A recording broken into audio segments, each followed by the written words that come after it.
Shwmai, fy enw i Memet Ali Alabora. Dwi'n dod o Dwrci yn wreiddiol o Istanbul. Dwi wedi bod yn byw yng Nghaerdydd yn Gymru ers 7 mlynedd. Dwi wedi bod yn dysgu Cymraeg am byti 4 blynedd. O'n i'n penderfynu dysgu Cymraeg achos dwi'n meddwl y Gymraeg yw rhan pwysicaf y diwylliant Cymru. Actor ydw i. Dwi'n actio yn Fflam ar S4C. Mae'r gyfres am fenyw sy'n sownd yn ei gorffennol. Hey, Tim! Sorry? Dwi'n nabod ti? Tim fi yw i. O, fi'n credu bod ti wedi gwneud cam syniad, sori. Dwi'n chwarae Deniz. Mae Deniz dod o Dwrci. Exile ydi e.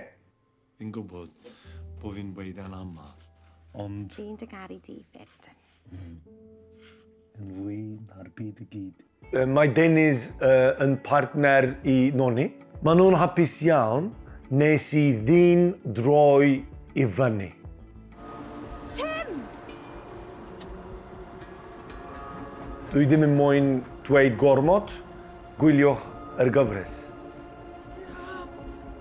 Roedd actio yn Fflam yn gyffrous, nerfus, anodd, diddorol, a profiad gred yn gyffredinol.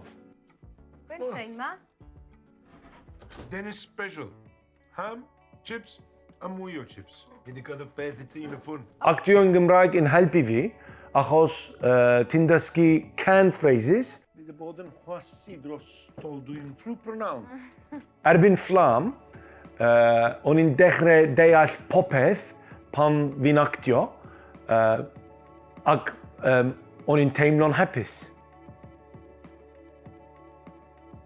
Dwi'n caru Cymraeg yn fawr iawn achos mae geiriau yn rhoi teimlad i fi fel gorffennol neu perthyn. O'n i'n hoffi gweud llinell, ailgodi pethau. Godi pethau. Ailgodi pethau. Ailgodi pethau. Diolch yn fawr iawn. Cofiwch wylio Fflam ar S4C ar Clic. Hwyl!